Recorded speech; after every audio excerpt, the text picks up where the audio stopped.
Something inside 3I-ATLS is firing at the sun, and it's not supposed to.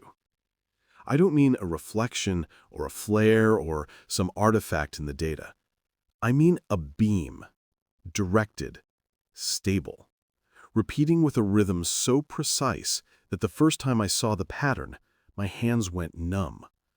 The signal was invisible to optical telescopes, masked under the noise floor of every public instrument, and if our internal analysis software hadn't flagged an impossible drop in solar phase residuals, none of us would have known. But once you see it, you cannot unsee it. And once you understand what it implies, you don't sleep. You don't speak. You just sit there, alone in the dark lab, watching the sun blink under the touch of something that shouldn't exist. Before I take you deeper, understand one thing. I didn't believe it either. If you're thinking this sounds engineered, intentional, strategic, you're not alone.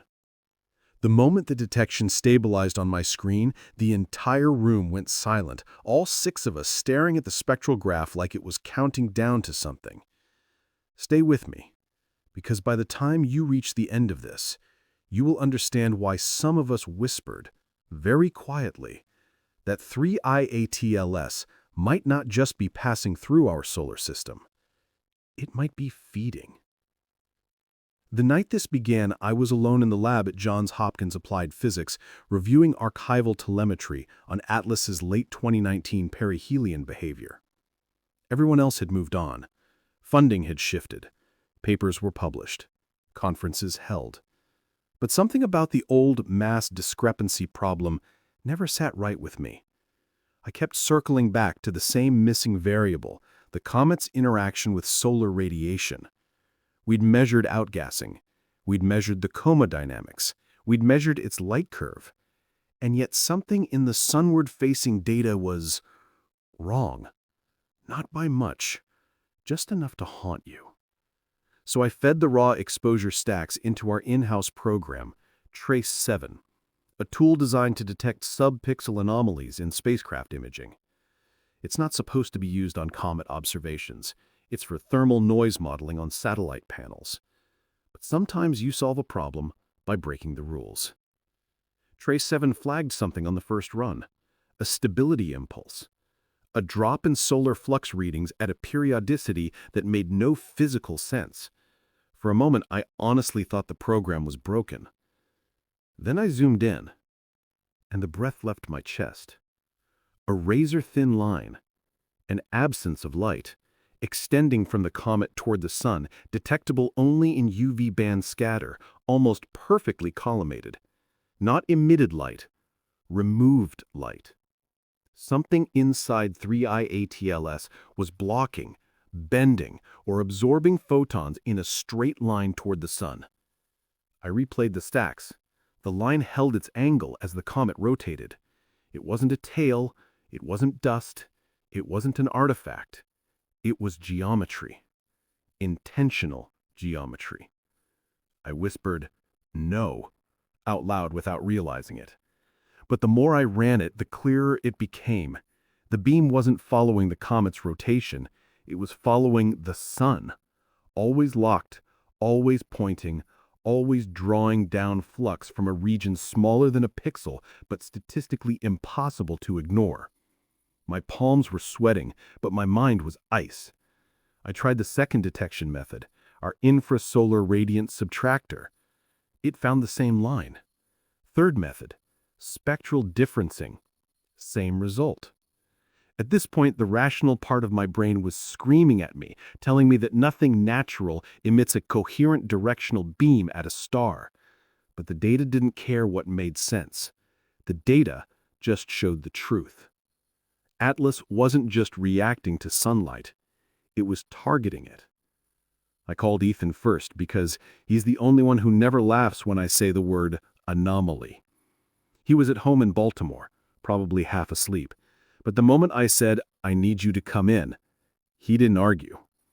20 minutes later, he was behind me, hair wet, wearing the first jacket he grabbed, staring at the same impossible line on my screen. He ran it again. His voice was steady, but I could see the tension in his jaw. I ran it again. The beam sharpened, narrowed, stabilized. Ethan let out a slow breath through his nose. That's not scattering. That's guidance. I didn't respond because if I opened my mouth, I wasn't sure what would come out. Instead, I dialed Director Lang. She materialized 15 minutes later, eyes red, expression unreadable. We projected the detection on the main wall. She didn't blink. Have you cross-validated? 3 methods. Independent. Atmospheric. Filtered. Instrumental drift. Corrected. She stepped closer to the screen.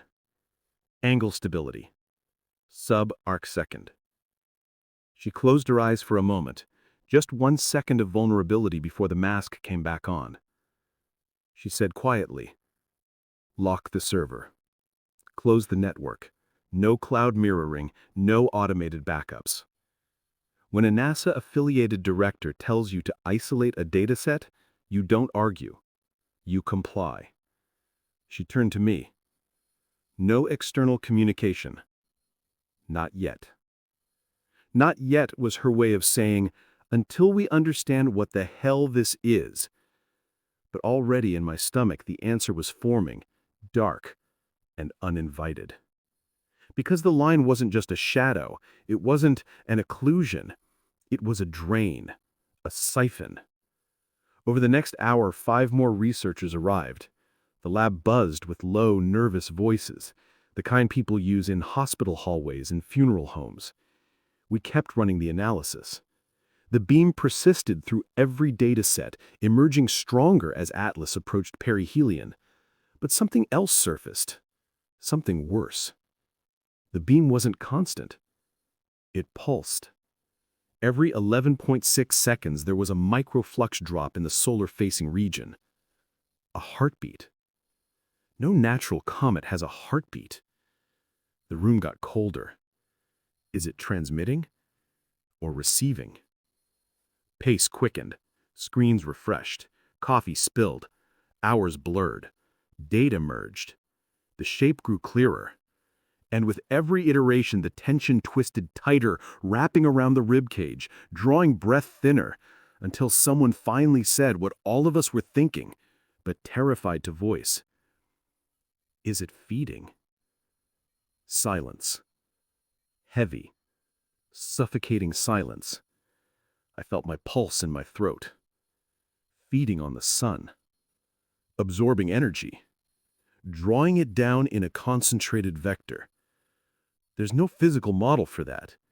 Nothing natural does that. Nothing we've cataloged in the history of astronomy has ever displayed a directed energy interaction with a star. And yet here it was, on our screens, repeating, stable, unmistakable. Atlas wasn't just absorbing energy, it was using it. Every pulse aligned with a micro-adjustment in trajectory. Tiny corrections, too small to notice in optical tracking, but visible in our precision fit. It wasn't falling into the sun's influence, it was steering. I felt the floor tilt beneath me, like the world shifted 1 centimeter out of alignment. Steering means control. Control means intent. Intent means, "Stop," Director Lang said sharply. "No conclusions, not yet." But the implications were already detonating inside my skull. Because if Atlas was steering, if it was correcting its path, if it was actively manipulating solar energy, then its trajectory through our solar system wasn't random. It was chosen.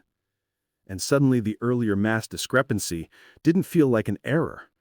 It felt like a warning we hadn't understood.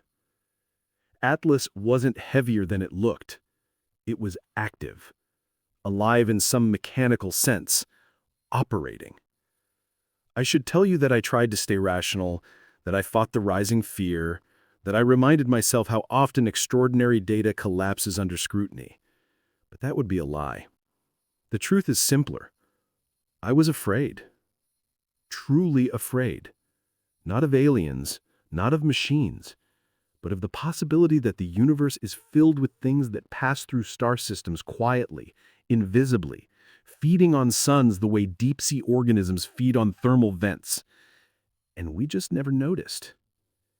The team kept working. The night deepened. Servers hummed. The fluorescent lights flickered like they knew something we didn't. And then at exactly 3:17 a.m., as we ran the highest resolution reconstruction yet, the beam changed. It widened.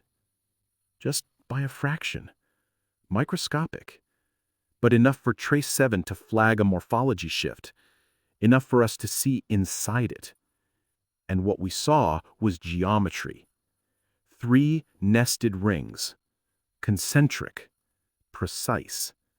When the screens went dark, it felt like someone had pulled the oxygen out of the room.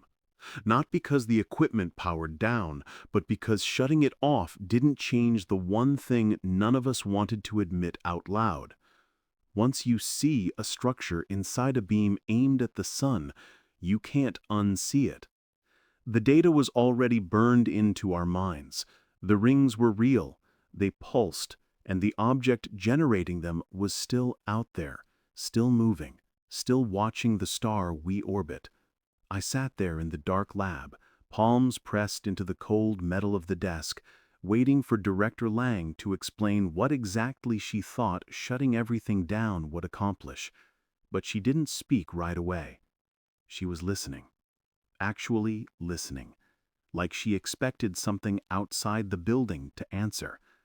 When she finally inhaled, it trembled, not much, just enough that I caught it in the silence. "Do not reopen those files," she said. Not an instruction, a plea. Ethan stared at her like she had just told him gravity reversed. "We can't just stop," he said. "We have detection from 3 independent instruments. More than that, what we saw isn't a natural emitter. Lang, this is historic." "Exactly," she said.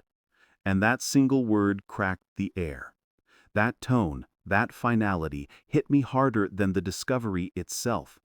Historic in science usually means publish. Historic here meant danger. She stepped closer, lowering her voice, even though the building was empty at this hour. "There are protocols for this." Ethan laughed, a short, disbelieving exhale. "Protocols? For what? Directed solar siphoning from an interstellar object?"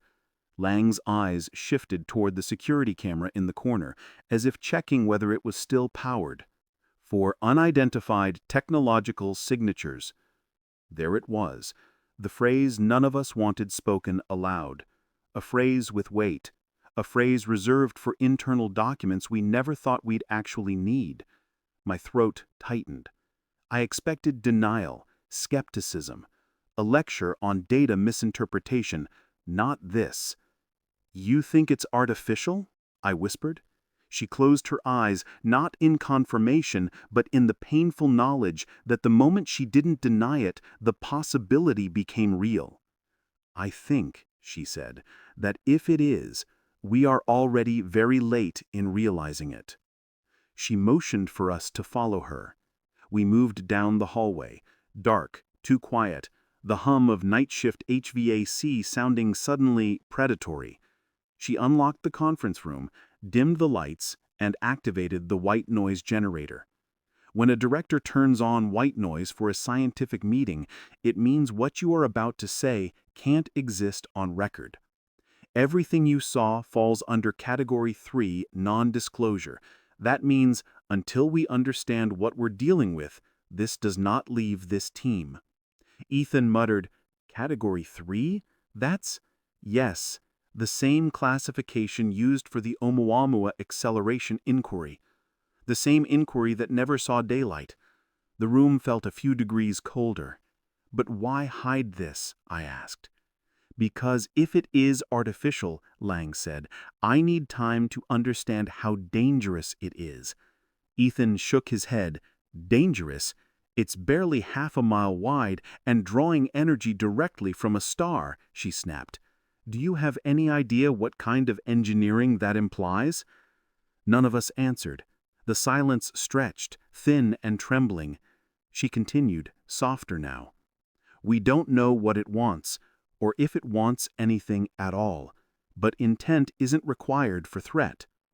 I leaned forward, my voice barely above breath. You think it's a probe? I think, she said slowly, that whatever it is, it didn't come here by accident. My pulse hammered. The idea that an interstellar object might adjust its trajectory to interact with our sun wasn't just paradigm shifting, it was chilling. Calculated movement means awareness. Directionality means design. And earlier, when Lang froze at the widening of the beam, I realized she wasn't scared of what it did. She was scared of what it meant. But then came the pivot none of us were ready for. She pulled up a secure internal file on a standalone offline terminal, a document stamped with a classification I had only seen in training. Red banding, triple seal markers, 0 replication clearance. She turned the screen toward us. Atlas isn't the first. My skin prickled. The room felt suddenly small. What? Ethan asked. First object with a directed solar interaction? She clicked to the next page. Graphs, pulses, scatter signatures, dated 1985, 1997, 2002, 2011. None publicly acknowledged, all labeled unresolved transient technosignatures. I felt physically sick. Why were these never released? Because, she said, none of them repeated. None of them stayed in the inner solar system long enough to study.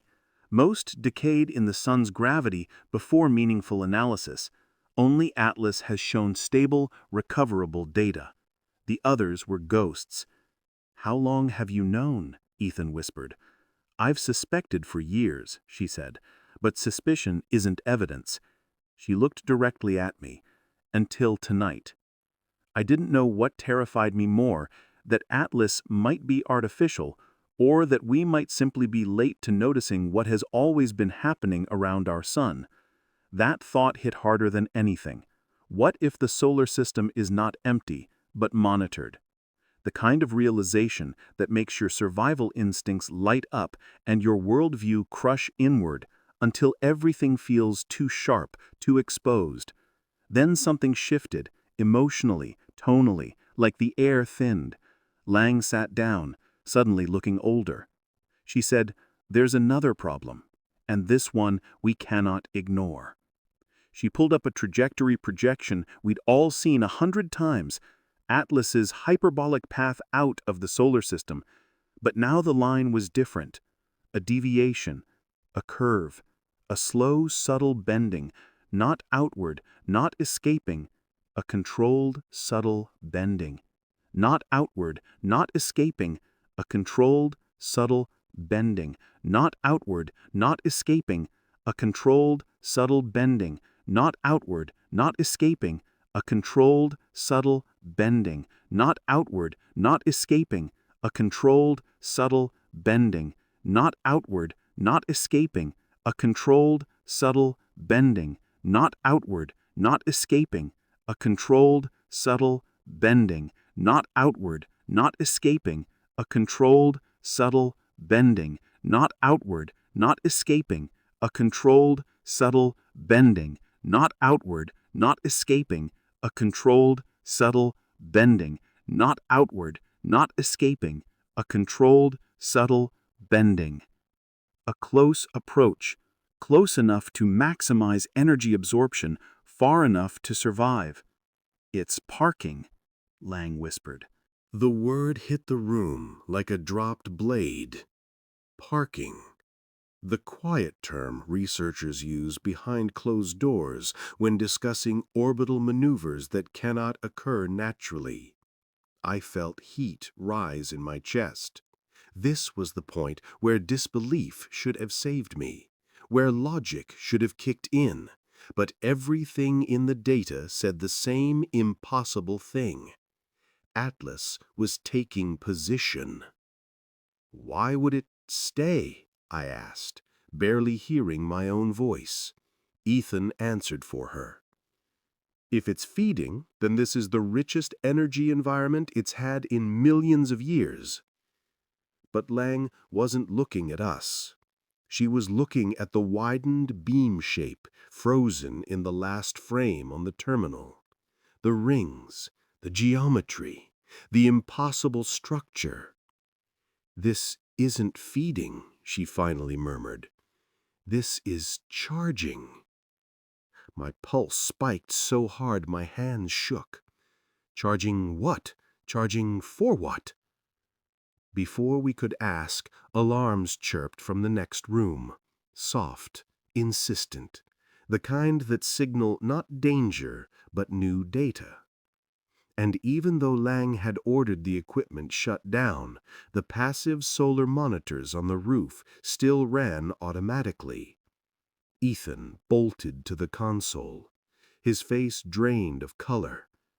"The sun's corona just dropped 0.04% in localized flux."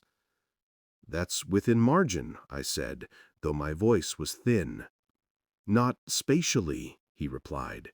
He expanded the map.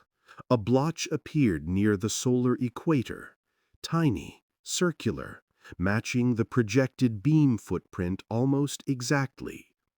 My chest hollowed out. Atlas wasn't just emitting toward the sun was responding. Something inside me wanted to run, something primal, ancient, but I forced myself to stand still. "Are we in danger?" I asked. Lang didn't answer, not immediately, not until she studied the model, the pulse intervals, the trajectory adjustments, the widening of the rings. Then she inhaled in a way I will never forget, slow, resigned, as if acknowledging a truth she hoped she'd never say. "If the energy extraction scales, and if the object remains in proximity long term, yes, potentially." The room vibrated with silence, a trembling, disbelieving silence. My heartbeat was too loud in my ears. "So what do we do?" Ethan asked. His voice cracked. Lang turned off the projector, turned off the white noise, turned to us with an expression that made my spine go cold. "We prepare," she said. "For contact?" I asked. "For consequences," she replied. And then she looked at me specifically, eyes heavy with the weight of what she was about to say. "Because you're the one who found it, the one it will be traced back to. And there's something you need to know before this goes any further." She leaned in. "Atlas isn't emitting a single beam." My breath caught. "There are two." My entire body froze. "Where's the second one pointed?" Her voice dropped to a whisper. "Earth." I didn't understand the meaning of Lang's words at first. Maybe my mind refused to. Maybe part of me was protecting itself, shielding reality the way the atmosphere shields Earth from cosmic radiation. But when she said it, "There are two beams," something inside me stuttered. Not my breath, not my pulse, something deeper. The part of the brain that does threat calculation, that ancient lizard core that knows when to run. I heard myself ask, "Pointed where?" Even though every cell in my body already knew the answer. "Earth," she said, and the room folded inward, like the air thickened, like gravity shifted by a fraction, and suddenly everything weighed more. I gripped the table to steady myself. Ethan swayed backward like he'd been punched. Nobody spoke, nobody even coughed. The silence was a physical force pressing on my skull. My first thought was absurd, that maybe it wasn't dangerous. Maybe we were misreading the vector. Maybe it was coincidence, alignment, artifact, anything else. "Show it," I said, trying to stabilize my voice. Ethan loaded the passive radiance logs. These weren't the sensitive internal trace analyses. They were harmless, low-resolution feeds that no shutdown order had touched. But even in that coarse data, the signature was unmistakable. A faint, radiative void, thin, needle-like, colder than the surrounding scatter field, pointed not at the sun, but away from Atlas. The vector intersected Earth's orbital path. Not perfectly, not aimed at any city or satellite. It was aimed at something worse. At Earth's magnetosphere. "What does it want?" Ethan whispered. His voice fractured around the edges. I didn't answer because answering meant committing to the implication forming in my mind like a black hole. Atlas wasn't just feeding from the sun. It was measuring us. Or sampling, or scanning, or whatever a machine older than our civilization might do when encountering a planet with a biosphere. My throat tightened. Has it interacted with us? She didn't blink. We don't know. She wasn't lying. That uncertainty felt worse than a threat, because a threat can be countered, but the unknown is bottomless. Ethan wiped his palms on his jeans. If it's scanning Earth, why now? Why wait until this point in its trajectory? Because this is the moment when we're closest to its path. The realization hit me like a physical blow. The beam wasn't about Earth. It was about proximity. We entered its working radius, its operational radius, like a sensor waking when something crosses an invisible boundary. We triggered it. My stomach twisted violently. The room felt too small, too bright, too exposed. "There's something else," Lang said, her voice dropping to a lower, steadier register that scared me even more. She pulled up a file from the Department of Energy, not NASA, not NSF, but DOE's Advanced Threat Analytics Division. Classified Level 6. She shouldn't have had access. None of us should. 3 days ago, she said, Los Alamos detected a series of micron-level magnetic perturbations in the upper ionosphere. They thought it was solar interference or instrumentation drift. She zoomed in. Now we know it matches the pulse frequency from Atlas. My chest seized. Magnetic perturbations. The Earth beam wasn't just pointing. It was interacting. How strong? I asked, though I already feared the answer. Weak, she said, almost immeasurable, but it made contact. I felt dizzy. I gripped the edge of the desk until my knuckles whitened. So it's mapping? Maybe, Lang said. Or testing. The word testing pulled something primal out of me. The idea that something foreign, something ancient or engineered or both, had reached across millions of miles to tap Earth like a scientist taps a petri dish glass. My knees buckled for a second. I didn't fall, but only because Ethan steadied me. "You need to breathe," he whispered. But I couldn't. I couldn't get air deep enough. Because something was still missing. Something worse than what we'd seen. I stared at the radiance map again, the thin void, the faint pulse intervals, the curvature of the beam. This pattern, I whispered, it doesn't match a scan. No? Ethan asked, frowning. Then what? The answer arose in my mind like a monstrous shape surfacing through dark water. It matches a lock. At first nobody reacted. Maybe it was too abstract, too technical. Then Ethan's eyes widened. Like a lock? Or navigational lock, Lang said. Or synchronization lock. Synchronization with what? With Earth? Her jaw tightened. Or with something on Earth. My skin went cold. And then everything spiraled.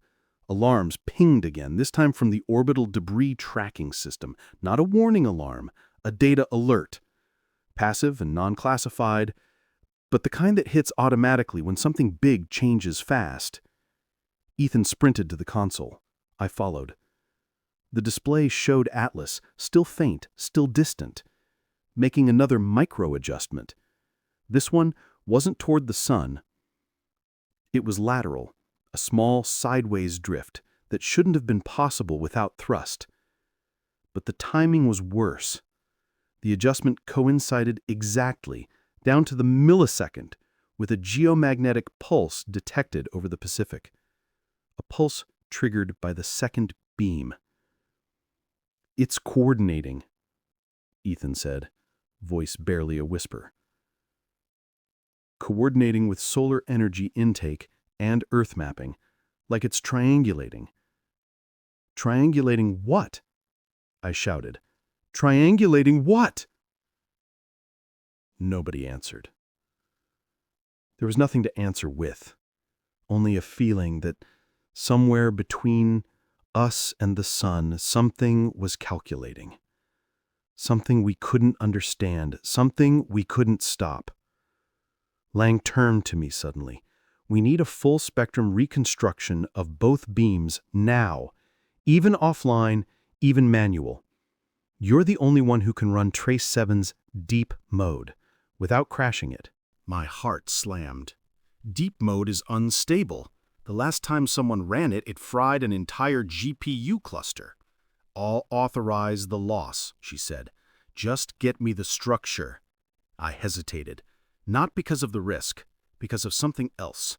Something instinctive. Something fearful. What if it notices? The question hung in the air like smoke. Lang's face went blank. Too blank. "Run the reconstruction," she said. "That's an order." I opened Trace 7. My hands shook as I loaded the unfiltered data. The room dimmed. The machine hummed. Patterns emerged like ghost photographs appearing in chemical baths. And then, every screen went white. Not offline, not error. White. Blank. Blinding. A full system override. Ethan cursed. "I didn't touch anything." Lang surged forward. "Shut it," but before she finished, words appeared on the blank display. Not English. Not code. Not language. A pattern. 3 concentric rings, the same shape inside the solar beam, rotating slowly, pulsing, growing brighter. Trace 7 was not generating this. Something else was feeding input into the system. Something external. Something intelligent. I stumbled backward and hit the wall. I couldn't breathe. I felt my heart smashing against my ribs like it wanted out. Ethan whispered, "It sees us." The rings compressed into a narrow beam shape, a perfect match for the solar siphon. Then the beam rotated 90 degrees. Now it pointed directly forward, straight at the user. Straight at me. My name appeared beneath it, not typed, not pixelated, drawn, smooth, perfect. Impossible. I tasted metal in my mouth. My vision tunneled. I couldn't look away. The beam shape flickered, once, twice, then split into 2 identical beams. One pointed up toward an icon of the sun. The other pointed down toward an icon of Earth. Then everything vanished. The screens went black. The lab went silent. The hum of machines died. The building's emergency lights flickered on. And in that low red glow, I realized I was shaking uncontrollably. Lang stared at the dead monitors, her face hollow. "It wasn't just sending beams," she whispered. "It was listening for reflections." My voice cracked. "It's scanning the sun and us." "No," she said, stepping back like a person stepping away from a ledge. "It's syncing with both." "Syncing for what?" Ethan demanded. Lang didn't answer. She couldn't, because there was only one conclusion forming in our all minds. Silent, Horrifying. Inevitable. Synchronization is preparation. And whatever Atlas was preparing for, it had already begun. I don't remember sitting down. I don't remember breathing. I only remember the crushing weight of that final word echoing inside me. Sinking. Sinking with the sun. Sinking with Earth. Sinking with us. The emergency lights cast the lab in a dull red glow, turning every surface into something unfamiliar. The monitors were still dead, the air still humming with the aftershock of whatever had just happened to Trace 7. No program on Earth could have done that. No glitch, no intrusion. It wasn't a hack. It was a response. I pushed a hand through my hair, fingers trembling so violently I barely recognized them as mine. "We triggered it," I whispered. Running the reconstruction, we triggered a reply. Ethan sank into a chair, elbows on his knees, staring at the floor like the tiles themselves might answer him. "It's aware of us." Lang didn't react. She was standing so still she looked carved from stone, her eyes fixed on the black screens as if she could will them back to life. There was fear in her stiffness, but something else too. Recognition. The kind someone feels when they see a nightmare they've always suspected was real. Finally she spoke, her voice low and rough. "The building is offline. Power cut from the primary grid." "EMP?" Ethan asked. "Localized?" "No," she said. "Controlled." My skin tightened. "You think Atlas did this?" "I think," she said carefully, "that whatever Atlas is doing, we just became part of its feedback loop." I stood upright. The motion sent a jolt through my whole body. "We triggered it." I needed to notify the solar observatories, NOAA, Space Weather Prediction. Somebody needs to start monitoring those perturbations globally. If the beam is syncing with the sun and Earth, this isn't just theoretical anymore. "And tell them what?" Lang asked sharply. "That an interstellar object responded to our data request with a custom visualization?" Her voice had an edge I'd never heard before. "You know how that sounds. You know what happens if this goes public without context." She wasn't wrong. If this leaked, panic would spread faster than truth. The internet would cannibalize itself. The government would shut every telescope on the planet. Chaos. And Atlas. What would Atlas do? I didn't want to think about that. I didn't want to imagine an entity capable of siphoning energy from a star, noticing 8 frightened scientists in a dark building. But the image of the double beam diagram appearing on the monitor, the sun above, Earth below, my name beneath, kept replaying in my mind like a wound I couldn't stop touching. "We need more data," Lang said finally. "We need to understand why it's sinking and what comes next." Ethan rubbed his temples. "For all we know, sinking is harmless. Maybe it's calibrating. Maybe it's mapping gravitational vectors or magnetic fields." I shook my head. "Mapping doesn't require pulse alignment. And the magnetic perturbations over the Pacific aren't passive. Something reacted. Something changed." "Changed how?" he asked. "Show me one concrete effect on Earth." I opened my mouth, then closed it, because he was right. The world outside hadn't shifted. The oceans hadn't boiled. The grid was intact. Humanity continued, completely unaware. Atlas might be watching us, but nothing tangible had happened yet. Yet. That word wrapped around my spine. I needed air. I pushed out of the room, down the hallway, into the cold stairwell where the fluorescent bulbs flickered uncertainly. The building felt wrong without power. Too quiet, too intimate. My footsteps echoed as I descended to the ground floor. Through the glass doors I could see the parking lot, empty except for Lang's car and a scattering of dead leaves swirling in the wind. The sky above Baltimore was cloudy, but I looked anyway, searching for something. "You shouldn't be alone right now." I flinched so hard my vision blanked. Ethan stood behind me, hands raised in apology. "Sorry, I didn't mean to—" He trailed off. His eyes were red-rimmed, exhausted. "You okay?" No, I said honestly. I'm not okay. He leaned against the railing. Neither am I. For a moment, the silence between us was almost human, almost normal. But normal was a word that no longer fit anything I understood about the universe. Why now? Why show itself? Why respond to us? Ethan hesitated, and then a horrible thought crossed his face, one that made my blood run cold. Maybe it didn't respond. Maybe it always does that. Maybe the beams always sync like that. Maybe we're just the first ones who ever looked at the right frequency. That hit harder than any theory so far, not because it was absurd, but because it was possible. Terrifyingly possible. Meaning, I said slowly, that Atlas didn't notice us. We noticed it. Exactly. But that doesn't explain the text.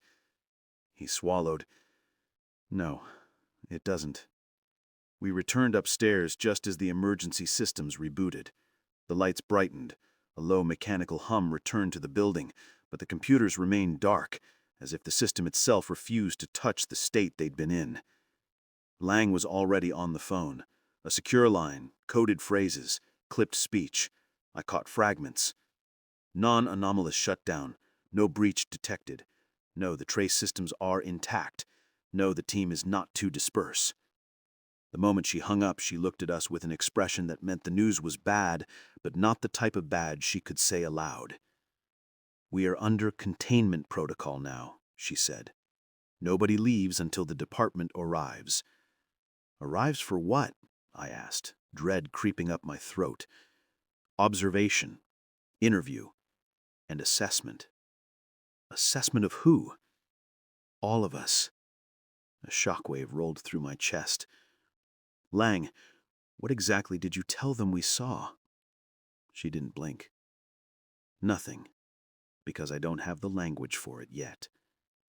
She stepped closer, voice dropping to a razor-thin whisper. But the moment that symbol appeared on Trace, the rings, your name, they classified this as a potential contact event. My knees weakened. Potential contact. Me. Named. A beam pointed at Earth. Another pointed at the sun. And an unknown entity syncing with both. The weight of it bore down until my ribs ached. But before fear could root deeper, the building lights flickered again. Once. Twice. And then every monitor burst to life simultaneously. Not with the operating system. Not with code. With a live feed. Atlas. Magnified. Stabilized. Too close. Impossible resolution. How? Ethan choked out. This isn't our telescope. We don't have imaging this strong. This is a live relay, Lang said, staring in awe. But from what source? No one answered.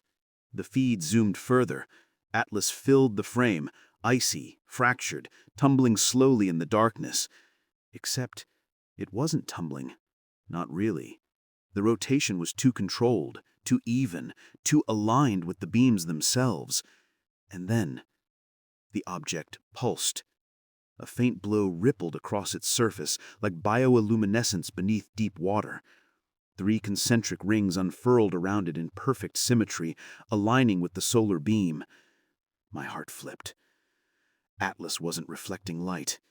It was unfurling something. A structure. Panels. Sensors. Wings. No, not wings. Something more precise. Something more purposeful. The rings vibrated. The solar beam intensified. The Earth beam narrowed. Synchronization wasn't theoretical anymore. It was visible. It was accelerating. The room crackled with static. A faint ringing filled my ears. The overhead lights dimmed. And then, without warning, the live feed zoomed again, so close that the comet's surface pixelated, then sharpened, then pixelated again, like whatever was streaming this was trying to focus. "That's not our system," Ethan whispered. "We're not controlling the zoom." As if in response, the feed steadied and focused directly on a fissure running along Atlas's side.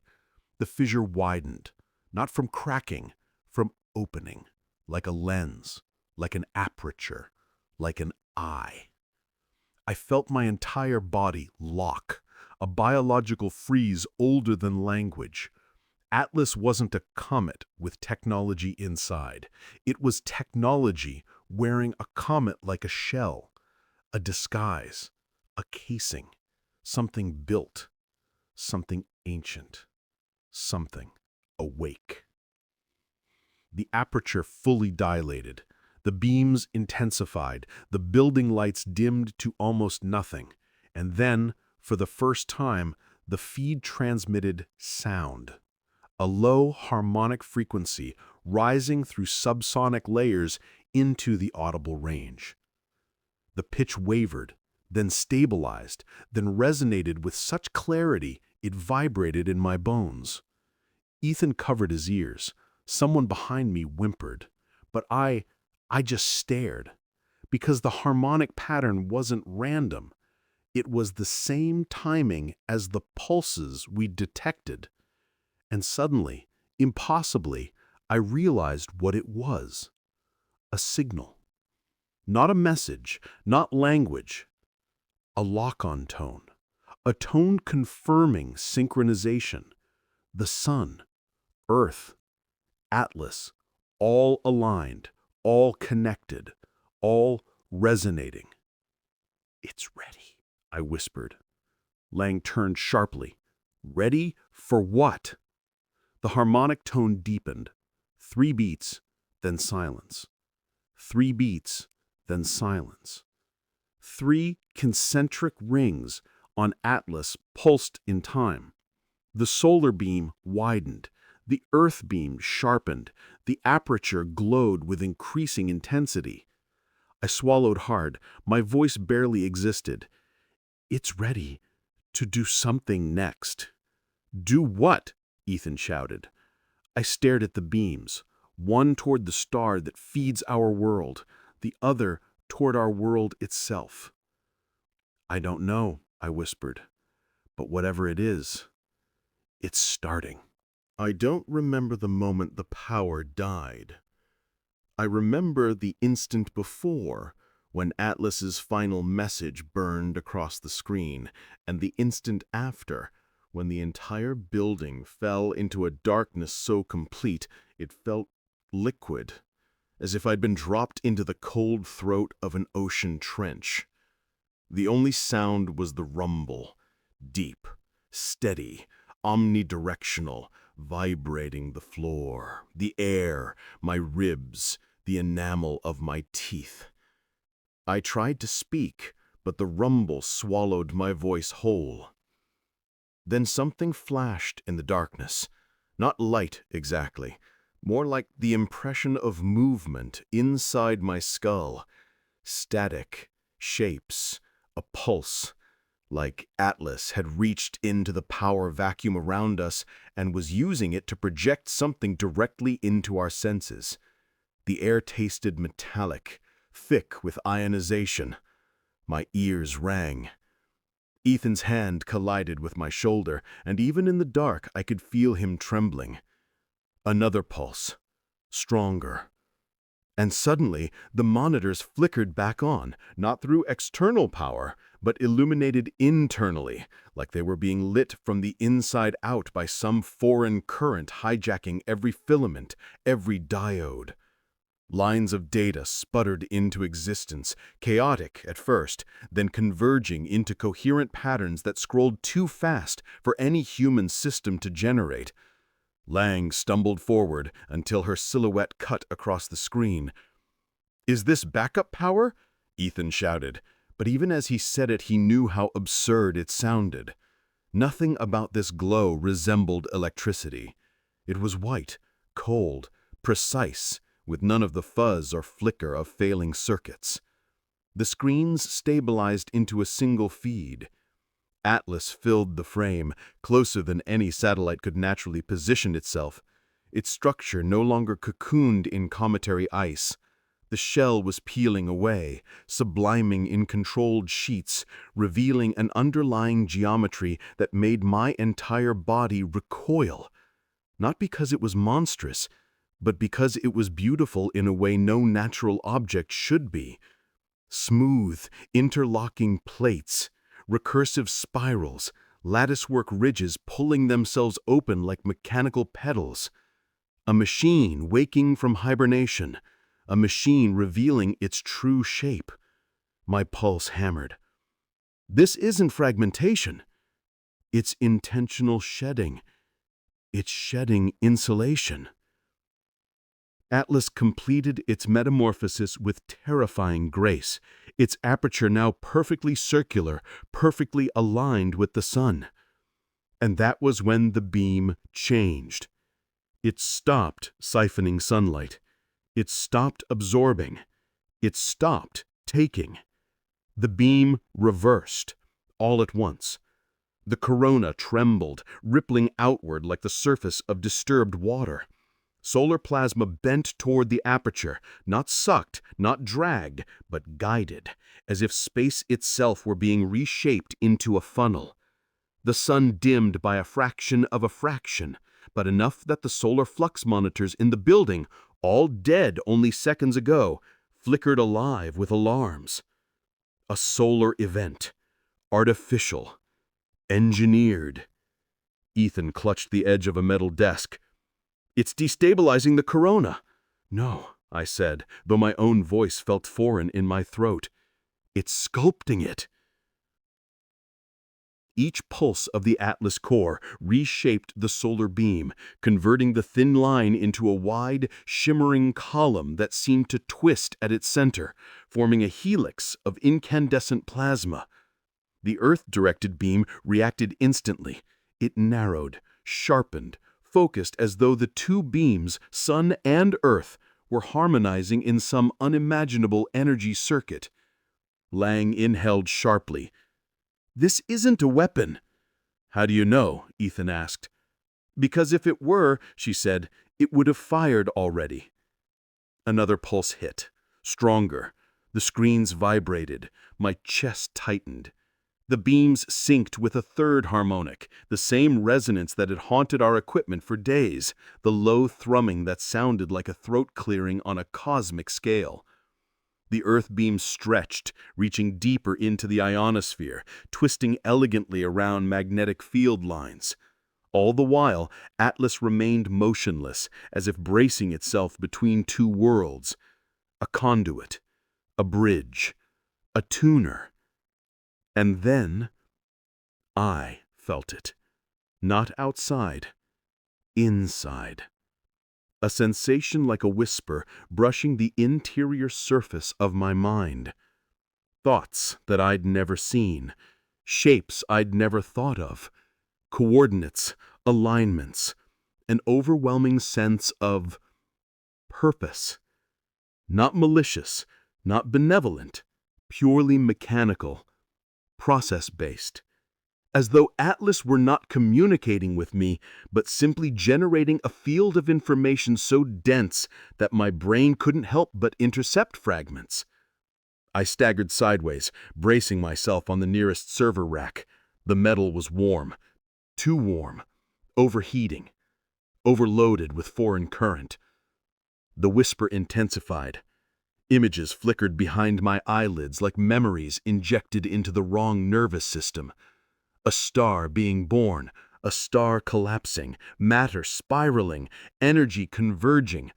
A network of machines positioned around suns like instruments in a vast cosmic observatory. A solar system, not ours, being tuned, not for destruction, for calibration. My breath caught. Atlas isn't extracting energy, I said, the words barely pushing past my lips. It's measuring, stabilizing, correcting. Correcting what? Lang asked. I opened my mouth to answer, but the answer wasn't mine. It was something I felt, something the whisper insinuated into my understanding. Stellar drift, magnetospheric decay, long-term instability, the natural entropy of old systems. Atlas wasn't here to take from the sun. It was here to tune it, like a machine maintaining a cosmic instrument. "It's part of a network," I whispered. "Or it used to be. And now it's performing its function because it thinks this star needs adjustment." Ethan looked at me, horrified. "What if it's wrong?" My stomach flipped. The Earth beam oscillated, widening just enough to brush lower atmospheric layers, and the moment it touched them, just barely, a shock wave of magnetospheric disturbance fired across radar systems worldwide. Alerts lit up the screen: magnetosphere compression, anomalous current surges, microbursts in ionospheric charge. Phase 2 had begun, and Earth was part of the circuit, whether we wanted it or not. The rumble intensified. I dropped to my knees, not in fear, but because the vibrational force had become physically overwhelming. My vision doubled. Lang pressed a hand to the glass wall to steady herself. "Can it damage Earth?" she managed. "Not intentionally," I said. But intention doesn't matter. The plasma helix between Atlas and the sun brightened to a blistering white. The corona folded inward, shaping itself into a spiraled channel of energy, feeding directly into the object's aperture. Atlas began to glow from within, lines of brilliance racing across its geometric surface like veins filling with molten data. A colossal transformer, a regulator, a stellar instrument calibrating a star and using Earth's magnetosphere as grounding. "We need to stop it," Ethan shouted. "How?" Lang snapped. "Do you want to hit it with a missile, throw a rock at it, cut the magnetosphere?" "We can at least shut down the research feeds," he insisted. "It's using our grid. Maybe we're amplifying something." I wanted to agree. I needed to agree, but the whisper deepened, blooming into a terrifying realization. "No," I said. "We're not amplifying it. It's amplifying us." They stared at me. Our instruments, our observations, our electromagnetic presence, our interference. Atlas isn't just aligning the sun, it's aligning us. It's correcting the solar system, and it's treating Earth like a part of the architecture. The solar plasma surged. The Earth beam snapped inward, tightening to a point. The whisper became a roar of meaning too vast for language, and for a moment I felt something impossible. A vast, ancient system recognizing Earth not as a living world, but as a node. A misaligned node, out of phase, drifting. The aperture pulsed once, twice, a third time. The start of a final sequence. "What happens now?" Ethan yelled. My throat closed. "It calibrates us." The building shook violently. Sparks erupted from a control panel. The overhead lights flickered and died again. On the screens, Atlas grew brighter and brighter, energy filling the aperture like a second sun forming inside the object. The whisper became a final resonant command, its purpose clear, even if its origin wasn't. "Align." The beam struck. No explosion, no flash. A wave of electromagnetic force swept through the atmosphere, through every building, every device, every electrical nerve in the human body. For a second, the entire world hummed in perfect resonance with a machine older than our species. Then, silence. Not absence, stillness. The kind of stillness that follows a reset. The kind of stillness that promises nothing is the same as it was 1 second ago. The screens went dark permanently. The rumble faded. Atlas dimmed. Its beams dissipated like evaporating mist. And without ceremony, Without sound, without triumph or threat, the object began moving again, away from its orbit, away from the sun, away from us. As if its task was complete, and we, Earth, humanity, had been corrected. But corrected how? No one knew then. No one knows now. Only that since that moment, every satellite, every magnetometer, every solar monitor has recorded patterns we cannot explain. Patterns that feel tuned. And sometimes, late at night, when the world hums at the edge of hearing, I swear I feel it again. The whisper, the alignment, the sense that Atlas didn't leave us. It simply finished Phase 2. And Phase 3 is still coming.